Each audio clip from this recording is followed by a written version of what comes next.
मैं तो नमस्कार।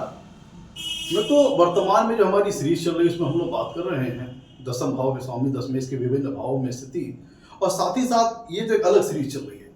अब आज से एक सीरीज और नई साथ में शुरू कर रहे हैं जिसमें हम लोग बात करेंगे D9 चार्ट, नौमांशा चार्ट से संबंधित जो विभिन्न महत्वपूर्ण तथ्य हैं, जैसे कि नौमान चार्ट से किन चीज़ों का विचार किया जाता है, नौमान चार्ट से किन भावों से किन चीज़ों का विचार किया जाता है, इस चीज़ों पर हम लोग डिस्कस करेंगे। और इसी क्रम में आज हम लोग बात करेंगे कि D9 चार्ट के मतलब नौमांशा चार्ट के जो लग्न भाव और लग्नेश की क्या भूमिका होती है, क्या रोल होता है, किन चीज़ों का विचार हम लग्न और लग्नेश से करते हैं D9 चार्ट के।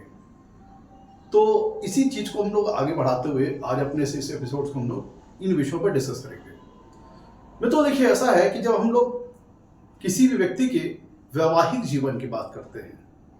तो लग्न कुंडली में हम उसके लिए सप्तम भाव और सप्तमेश का विचार करते हैं। जैसा कि हम लोग जानते हैं कि एक वहाँ पे एक हमें कह लीजिए कि एक होल सारांश, एक समरी हम लोग को लग्न कुंडली से मिल जाती है, लेकिन उसको जब हम लोग और डीपर लेवल पर स्टडी करना होता है और बारीक जाकर के चीज़ों को चेक करना होता है और हमें ये देखना होता है, सारे विषयों को जब हमें कन्फर्म करना होता है कि हम जिस विषय पे विचार कर रहे हैं वो सही चीज़ पे हम लोग सही दिशा में आगे बढ़ रहे हैं कि नहीं बढ़ रहे हैं, एक्यूरेसी हासिल कर रहे हैं कि नहीं कर रहे हैं, उसके लिए हमारे पास ज्योतिष शास्त्र में विभिन्न प्रकार के डिविजनल चार्ट स्थित हैं, जो कि हर विषय वस्तु के लिए अलग अलग डिविजनल चार्ट हैं। जैसे कि व्यक्ति के जब हम लोग कर्मों का विचार करते हैं, करियर का विचार करते हैं, तब हम लोग D10 चार्ट का विचार करते हैं। और जैसे कि हम लोग जब बात करते हैं व्यक्ति के वैवाहिक जीवन की, तब हम लोग विचार करते हैं D9 चार्ट की और नौमांशा चार्ट की। अलबत्ते नौमांशा चार्ट से और भी विभिन्न चीज़ों का विचार किया जाता है, जैसे व्यक्ति का धार्मिक पक्ष, उसका रिलीजियस पॉइंट, रिलीजियस व्यू, उसका व्यक्ति कितना फॉर्चुनेट है, ग्रहों का बलाबल जो हम लोग लगन कुंडली में देखते हैं उसको हम बलाबल को कंफर्म करते हैं नौमांशा कुंडली में D9 चार्ट में। प्लस इसके साथ साथ जो D9 चार्ट होता है, जो D9 डिविजनल चार्ट है आपका, नौमांशा चार्ट जो है वो आफ्टर कहा जाता है कि जो मिड लाइफ है आपकी, तकरीबन एक मध्य आयु के बाद 30 से 35 साल के बाद का जो पीरियड है आपके लाइफ का, एक हाफ पीरियड जो शुरुआत का रहता है उसको हम लोग मुख्यतः देखते हैं लग्न कुंडली से। और जब बाद का जो हाफ पीरियड, अलबत्ते लग्न कुंडली तो आपकी पूरी होल लाइफ समरी है, लेकिन जब हम लोग आपके मिड लाइफ, मध्य आयु के बाद के आगे की बात करते हैं, तब उसके लिए हम आपके D9 चार्ट का विचार करते हैं, नौमांशा कुंडली का विचार किया जाता है। तो नौमांशा कुंडली से आपके वैवाहिक जीवन का विचार किया जाता है। वैवाहिक जीवन का सूक्ष्म अध्ययन, वैसे तो हम लोग लग्न कुंडली से सप्तम भाव और सप्तमेश से वैवाहिक जीवन का विचार करते हैं, वैवाहिक जीवन से संबंधित वैवाहिक सुखों का विचार कैसे करना है, ये सब हम लोग लग्न चार्ट के सप्तम भाव और सप्तमेश से करते हैं। लेकिन इनका जब हम लोग सूक्ष्म लेवल पर अध्ययन करते हैं, बारीक स्तर पर, तो उसके लिए हम D9 चार्ट और नौमांशा चार्ट का अध्ययन करते हैं। तो इससे नौमांशा चार्ट से बहुत सारे पहलुओं पर विचार किया जाता है, जिसमें एक महत्वपूर्ण पहलू है वैवाहिक जीवन, वैवाहिक सुख। तो इसी विषय को हम लोग शुरू करते हैं। अलबत्ते जो विभिन्न पहलू है उनको लेके एक एक विषयों में हम लोग अलग अलग एपिसोड में डिस्कस करेंगे। आज हम लोग बात करेंगे जो वैवाहिक जीवन वाला पक्ष है, जो वैवाहिक सुख वाला जो पक्ष है, उससे D9 चार्ट से हम कैसे उसका सूक्ष्म अध्ययन करते हैं। तो इसको हम एक एक करके एपिसोड्स में डिस्कस करेंगे कि D9 चार्ट के किन किन भावों से किन चीज का विचार किया जाता है, जिसमें सबसे पहले आज हम लोग बात करेंगे। देखिए, जितने भी डिविजनल चार्ट होते हैं, हर एक डिविजनल चार्ट में दो भाव महत्वपूर्ण होते हैं, दो भाव और दो भावेश, एक तो लग्न और लग्नेश। हर डिविजनल चार्ट में आपको लग्न और लग्नेश की बड़ी महत्वपूर्ण भूमिका होती है। और हर डिविजनल चार्ट का एक मुख्य भाव होता है और एक मुख्य भावेश होता है, उस भाव का भावेश होता है। मतलब हर एक डिविजनल चार्ट के एक लग्न और लग्नेश हो गए, जो कि ये बताएंगे कि उस डिविजनल चार्ट से संबंधित जो चीजों का हमें विचार करना है, वो व्यक्ति को जीवन में पाने के लिए पहले तो उसकी इच्छा कितनी है और व्यक्ति कितनी मात्रा में वो चीज पाएगा, आसानी से पाएगा कि मुश्किल से पाएगा। देर लगेगा, जल्दी लगेगा, कम मेहनत में पाएगा, ज्यादा मेहनत पाएगा कि नहीं पाएगा, इन सारे विषयों का विचार हर डिविजनल चार्ट के लग्न लगने से करते हैं। और हर डिविजनल चार्ट का एक मुख्य भाव होता है और उसका भावेश होता है। तो आज हम लोग प्रमुखता विचार करेंगे कि जो D9 चार्ट का और नवांशा चार्ट का जो लग्न भाव है और लग्नेश है, इससे हम किन चीजों का विचार करते हैं। मित्रों देखिए, जो D9 चार्ट का जो लग्न लग्नेश है, जैसे हम लोग लग्न चार्ट का लग्न और लग्नेश देखते हैं, वो आपके समूचे जीवन का आपको लेकर, लग्न किसको रिप्रेजेंट करता है, D1 चार्ट का आपको, तो आपके संदर्भ में आपका जो जीवन के सारे समस्त जो विषय है, समस्त पहलू है, वो कैसा आपका बीतेगा, कैसा आपको जीवन में मिलेगा, इन सारे विषयों का विचार हम लोग D1 चार्ट से करते हैं, जिसका प्रमुख बिंदु लग्न और लग्नेश होता है। उसी प्रकार से जो हमारा जो D9 चार्ट का जो मूल अर्क है, वो है वैवाहिक जीवन, वैवाहिक सुख। अलबत्ते हैं तो कई सारे पहलू, लेकिन अगर हम लोग वैवाहिक जीवन, वैवाहिक सुख की बात करें, तो उसमें लग्न और लग्नेश आपके संदर्भ में ये बताता है कि आपकी इच्छा कितनी है, आपकी डिजायर कितनी है मैरिज को लेकर के, प्लस जो आपकी जो मैरिज है वो जीवन में आसानी से हो जाएगी कि उसमें मुश्किलात आएगी, वैवाहिक सुख अच्छी मात्रा में मिलेगा कि उसमें कुछ व्यवधान आएंगे, बाधाएं आएंगी, शादी जल्दी हो जाएगी, देर में होगी, शादी होगी कि नहीं होगी, इन सारे विषयों का विचार हम लोग D9 चार्ट के लग्न और लग्नेश से देखते हैं। देखिए, D9 चार्ट का जो मित्रों, मान लीजिए D9 चार्ट है, इसका जो लग्न है वो ये बताता है। अब ये लग्न क्या बताएगा, ये लग्न मूल अर्क किस चीज का है, वैवाहिक जीवन का, वैवाहिक सुख का। किसके रिस्पेक्ट में, आपके रिस्पेक्ट में। आपका वैवाहिक जीवन कैसा रहेगा, वैवाहिक सुख कैसा रहेगा, वैवाहिक जीवन आसानी से बीतेगा कि मुश्किलात आएंगी, विवाह आसानी से हो जाएगा कि उसमें बाधाएं आएंगी, जल्दी होगा, देर में होगा कि नहीं होगा, इन सारे विषयों का विचार हम लोग लग्न से देखते हैं। तो और लग्नेश से, D9 चार्ट के लग्न से देखते हैं। तो लग्न ये बताएगा कि पहली तो जो मूल अर्क है वैवाहिक जीवन का, विवाह का, उसको लेकर के आपकी डिजायर कितनी है, इच्छा कितनी है, ये बताएगा। और D9 चार्ट का जो लग्नेश है वो ये बताता है कि जो आपकी डिजायर्स हैं वो फुलफिल आसानी से होंगी कि उसमें मुश्किल आएगी, जो आपकी डिजायर्स हैं वो फुलफिल होंगी कि नहीं होंगी।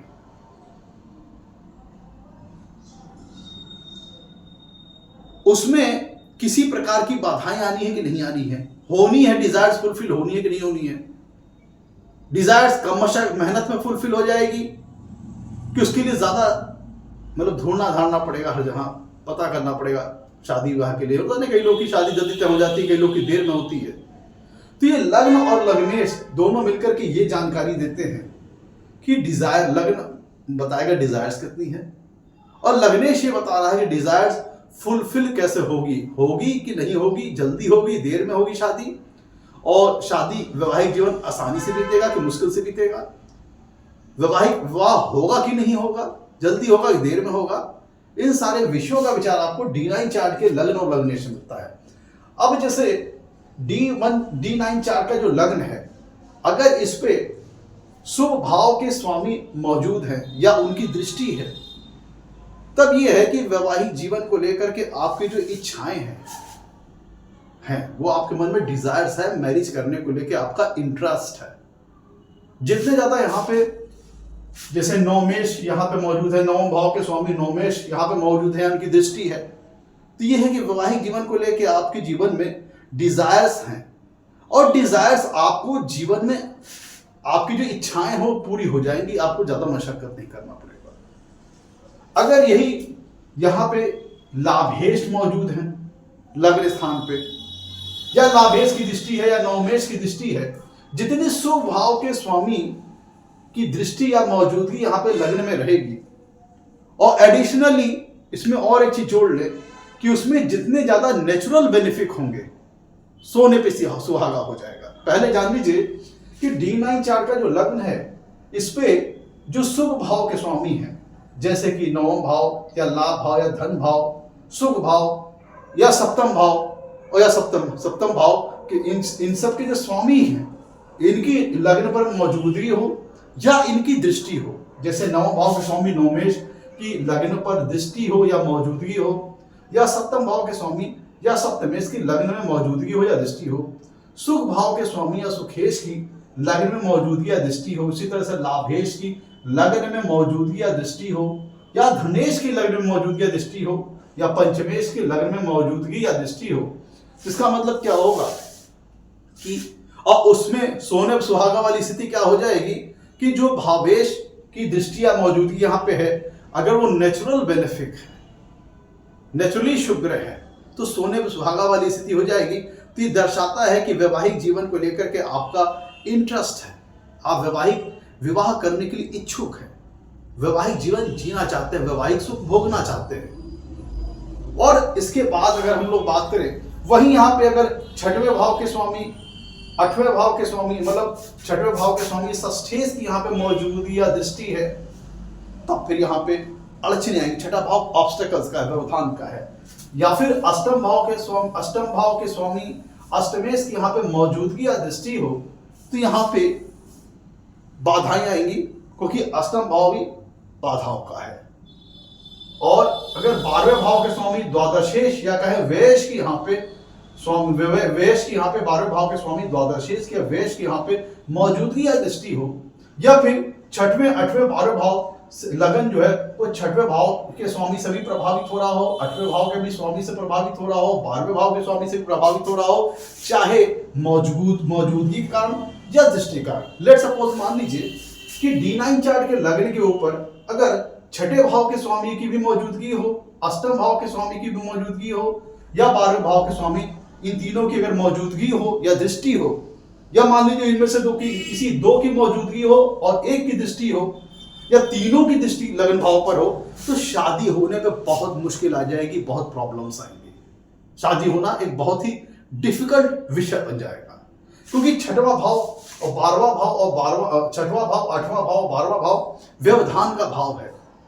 और इनके स्वामियों का लग्न पर स्थित होना या इनकी दृष्टि होना,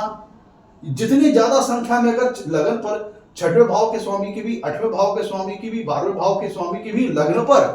दृष्टि या मौजूदगी अगर तीनों की हो जाती तो निश्चित तौर पर वैवाहिक होने में बड़ी अड़चने आएंगी, परेशानियां आएंगी। और एडिशनली इनमें ये तीनों छठवें भाव के स्वामी, अष्टम भाव के स्वामी, 12वें भाव के स्वामी अगर पापक ग्रह हैं, तो निश्चित तौर पर मुश्किलात काफी ज्यादा आएगी, विवाह होने में बड़ी मुश्किलें आएंगी। अगर विवाह किसी प्रकार होता भी है तो वैवाहिक सुख मिलने में तमाम प्रकार की बाधाएं आएंगी, अड़चने आएंगी। ध्यान दीजिएगा, जितने अधिक शुभ भाव और शुभ भावेश की लगन पर मौजूदगी या दृष्टि होगी, और सोने सुहागा की स्थिति तब होगी जब वो नेचुरल बेनिफिक होंगे। और अगर लगन पर तुलसी स्थान के स्वामी, छठवें भाव के स्वामी, अष्टम भाव के स्वामी या 12वें भाव के स्वामी, जितनी अधिक मात्रा में तुलसी स्थान के स्वामियों की यहाँ पे मौजूदगी या दृष्टि होगी, एक की भी होगी तो भी अड़चने व्यवधान को दिखाता है। अगर दो या तीन की हो गई तब तो निश्चित तौर पर अड़चने और बाधाएं बहुत ज्यादा आएंगी। तो ये हो गया लग्न पर अगर, और उसमें अगर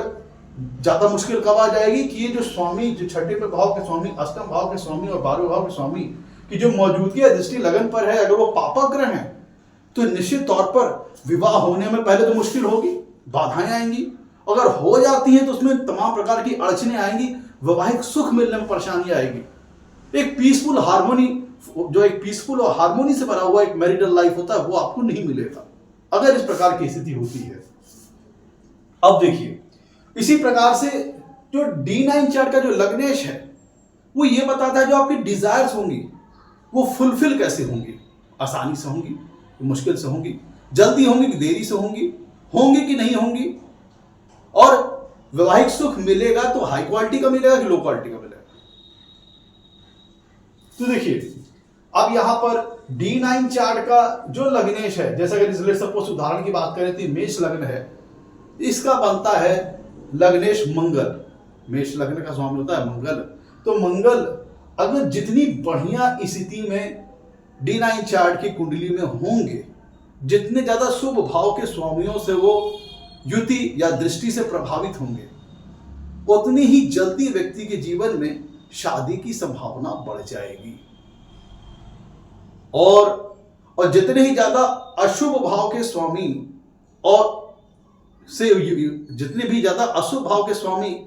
से वो प्रभावित होंगे, D9 चार्ट के लग्नेश जो हैं, जितने भी ज्यादा अशुभ भाव के स्वामियों से वो प्रभावित होंगे, चाहे युति के माध्यम से चाहे दृष्टि के माध्यम से, तो फिर वैवाहिक जीवन में प्रॉब्लम्स आएंगी। पहले तो विवाह होने में प्रॉब्लम्स आएंगी। अगर शनि वगैरह की दृष्टि या युति हो गई D9 चार्ट के लग्नेश से, तो वैवाहिक जीवन में विलंब वगैरह हो सकता है, डिले वगैरह हो सकता है, शनि डिले के कारक है। ध्यान दीजिएगा, D9 चार्ट का जो लग्नेश है वो जितने ज्यादा शुभ भाव के स्वामियों से युति या दृष्टि द्वारा प्रभावित होगा, उतनी ज्यादा मैरिटल ब्लेसिंग्स मिलेंगी, जल्दी मिलेंगी, और कह लीजिए कि अच्छी क्वालिटी की मिलेंगी, और उसमें ज्यादा बाधाएं नहीं आएंगी, और कह लीजिए जल्दी शादी विवाह हो जाएगा। और उस पर सोने सुहागा स्थिति तब हो जाएगी कि जिन D9 चार्ट का जो लग्नेश है, अगर नेचुरल बेनिफिट जो ग्रह हैं उनसे युति या दृष्टि द्वारा प्रभावित हो रहा हो, तब तो फिर सोने पे सुहागा जैसी स्थिति हो जाएगी। और वहीं अगर D9 चार्ट का जो लग्नेश है, जो दुष्ट स्थान के स्वामी हैं, 6वें भाव, 8वें भाव और 12वें भाव के जो स्वामी हैं, उनसे अगर युति या दृष्टि द्वारा प्रभावित हो रहा हो, और तो फिर अड़चने बाधाएं आएंगी। और बुरी स्थिति तब हो जाएगी जब इन भावों के स्वामी पापग्रह होंगे, तब विवाह होने में प्रॉब्लम्स आएंगी, हो जाएंगी, तो एक पीसफुल हार्मोनी लाइफ नहीं रहेगी, तनाव, झगड़ा, झंझट, और जितनी ज्यादा दुष्ट स्थान के स्वामी से प्रभावित होगा उतनी ज्यादा मुश्किलात आएगी। जैसे D9 चार्ट का जो लग्नेश है, अगर वो 6वें भाव के स्वामी से, 8वें भाव के स्वामी से और 12वें भाव के स्वामी तीनों से युति या दृष्टि द्वारा प्रभावित हो, चाहे 2 के साथ वो युति में हो, तीसरी की दृष्टि हो, या 1 के साथ युति में हो, दो अन्य दुष्ट स्थान के भावेश उस पर दृष्टि डाल रहे हो, तो जितने ज्यादा दुष्ट स्थान के जो स्वामी हैं उनसे ज्यादा वो युति या दृष्टि द्वारा से प्रभावित होगा, तो फिर वैवाहिक जीवन के लिए अच्छा इंडिकेशन नहीं है, डिले होगा, और हो गई तो एक पीसफुल, एक हार्मोनिकल मैरिटल लाइफ नहीं रहेगी। अब इस पे ध्यान दीजिए। लेट्स सपोज मान लीजिए कि अब ये D9 चार्ट के जो लग्नेश है मंगल, और वो बैठ गए आपके 9वें भाव में, ठीक है। अब इसके ऊपर अगर मान लीजिए जुपिटर की अगर एस्पेक्ट आ रही है, जुपिटर की दृष्टि आ रही है, गुरु ग्रह बृहस्पति की दृष्टि मंगल के ऊपर आ रही है, और मंगल इस D9 चार्ट के नौमेश भी हैं और नेचुरल बेनिफिट प्लैनेट भी हैं। इसका मतलब क्या हुआ? इसका मतलब यह हुआ कि जो D9 जो नौमांसा चार्ट है, जिसके जो लग्नेश हैं मंगल, वो इंडिकेट करते हैं कि वैवाहिक जीवन व्यक्ति को अच्छा मिलेगा, उसकी वैवाहिक जीवन में जल्दी हो जाएगा, और उसकी जो मैरिटल ब्लेसिंग है वो उसको अच्छी मात्रा में मिलेगी। और वहीं पर मान लीजिए कि अगर लेट सपोज मान लीजिए कि D9 चार्ट का जो लग्नेश है मंगल, वो 6वें भाव में है, और साथ में ये मान लीजिए कि यहां पे आपके मरकरी के साथ है। अलबत्ते मरकरी है तो नेचुरल बेनिफिट, और मरकरी तो डिपेंड करता है किस ग्रह के साथ है, उसके साथ पोजीशन उसकी होगी। तो बुध जो है, बुध के साथ अगर मंगल यहां बैठा है, और लेट सपोज मान लीजिए कि यहां पे इसके ऊपर यहां पे केतु बैठे हुए हैं और राहु यहां पे 12वें भाव में है। लेट सपोज मान लीजिए कि अगर D9 चार्ट का जो लग्नेश है मंगल, वो 6वें भाव में है और 6ठे भाव के स्वामी के साथ है, केतु के साथ युति में है, राहु की दृष्टि आ रही है, तो ये निश्चित तौर पर वैवाहिक जीवन में झगड़े, झंझट, तनाव, डिले वगैरह और लड़ाई झगड़ा, इन सारी चीजों का ये इंडिकेशन है। अब मान लीजिए इस पे अगर शनि की भी दृष्टि आ जाए, है ना, मान लीजिए कि अगर इस पे अगर सैटर्न की भी दृष्टि अगर आ जाती है, तो इसका मतलब क्या होता है कि शनि की भी दृष्टि अगर तीसरी दृष्टि पे पड़ जाए, तो इसका मतलब क्या होता है कि ये जो लग्नेश है D9 चार्ट का, वो पहले तो अशुभ भाव के स्वामियों के युति या दृष्टि द्वारा प्रभावित है,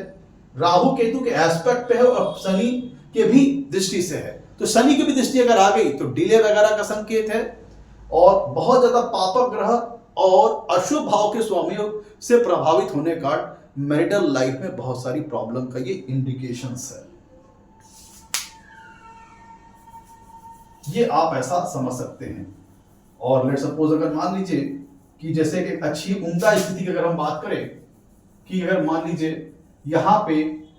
अगर मंगल है 9th हाउस में, लेट सपोज मान लीजिए कि D9 चार्ट के जो लग्नेश है मंगल वो 9th हाउस में है और D9 चार्ट के 5th हाउस में गुरुदेव बृहस्पति विराजमान है। तो इसका मतलब क्या हुआ? इसका मतलब ये है कि जो D9 चार्ट के जो लग्नेश है मंगल, वो उनके ऊपर भी गुरु ग्रह बृहस्पति की दृष्टि आ रही है, पंचम दृष्टि आ रही है, और लगन भाव के ऊपर भी गुरु ग्रह बृहस्पति की नवम दृष्टि आ रही है। तो इसका मतलब क्या हुआ कि लग्न भाव भी नवमेश बृहस्पति से प्रभावित है और D9 चार्ट का जो लग्नेश मंगल है, पहली बात तो वो शुभ भाव में है, नवम भाव में है, और उस पर भी एक नवमेश की दृष्टि के उनके ऊपर है, और नवमेश जो है एक नेचुरल बेनिफिट प्लैनेट भी है। तो निश्चित तौर पर ये शुभ वैवाहिक जीवन और अर्ली वैवाहिक लाइफ की तरफ इंडिकेशन है। इसका मतलब आप ऐसा जानिए कि D9 चार्ट का लग्न और लग्नेश जितनी अच्छी मात्रा में, जितनी अधिक मात्रा में शुभ भाव के स्वामी द्वारा युति या दृष्टि द्वारा प्रभावित होगा लग्न और लग्नेश, और उस पर सोने पर सुहागा स्थिति तब होगी जब वो नेचुरल बेनिफिट होंगे। तो ये अच्छे वैवाहिक जीवन का संकेत है, अच्छी मैरिटल ब्लेसिंग का संकेत है, और अर्ली मैरिटल ब्लेसिंग का संकेत है, अर्ली लाइफ में जब मैरिज हो जाएगी। और वहीं अगर ये अशुभ भाव के स्वामियों से प्रभावित होंगे, चाहे युति द्वारा चाहे दृष्टि द्वारा, और जितने ज्यादा अशुभ भाव के स्वामी से युति या दृष्टि द्वारा प्रभावित होंगे उतनी ज्यादा मशक्कत, परेशानियां, डिले, तनाव, झगड़ा, झंझट, ये सारी चीजें होंगी और शनि वगैरह की स्थिति हो जाएगी, तो ये प्रॉब्लम्स ज्यादा हो जाएगी। और वहीं यहाँ पे एक इंडिकेशन और मिलता है D9 चार्ट के लग्न और लग्नेश से कि अगर मान लीजिए कि D9 चार्ट के जो लग्न में अगर सप्तमेश बैठ जाते हैं, लेट सपोज मान लीजिए D9 चार्ट के लग्न में या लग्नेश के साथ सप्तमेश बैठ जाएं, इसका मतलब क्या होगा? सप्तमेश इस भाव में अगर आप देखेंगे कौन होंगे, यहाँ पे इस D9 चार्ट में सप्तम भाव में जो राशि आ रही है तुला राशि आ रही है, जिसके स्वामी होता है शुक्र। अगर मान लीजिए वीनस आपके आकर के लगन में बैठ जाए D9 चार्ट के, तो इस व्यक्ति के अंदर मैटर लाइफ को लेकर डिजायर बहुत ज्यादा बढ़ जाएगी। और अगर ये एफ्लिक्टेड हो जाए यहां पे मंगल के साथ, या फिर मंगल के साथ एफ्लिक्टेड हो जाए, या फिर राहु के साथ एफ्लिक्टेड हो जाए, इसका मतलब क्या हुआ? इसका मतलब यह हुआ कि इनको लेकर के ये व्यक्ति जो होगा, कामुकता इसके अंदर बहुत ज्यादा होगी, सेक्सुअल डिजायर्स बहुत ज्यादा होंगी। इस व्यक्ति के अंदर एक कह लीजिए कि जो अपनी सेक्सुअल डिजायर है उनको फुलफिल करने के लिए व्यक्ति जो है एक नॉर्मल पैटर्न से आगे बढ़ जाएगा, उसके अंदर कामुकता का भाव ज्यादा आ जाएगा, ऐसे आप समझ सकते हैं। या फिर मान लीजिए D9 चार्ट का जो लग्नेश है उसके साथ, जैसे इस D9 चार्ट का ये लग्नेश मंगल है, ये अगर मान लीजिए बैठे हैं 7वें भाव में, D9 चार्ट के 7वें भाव में, तो भी मैरिटल डिजायर्स बहुत ज्यादा रहेंगी, सेक्सुअल डिजायर्स बहुत ज्यादा रहेंगी, कामुकता बढ़ जाएगी।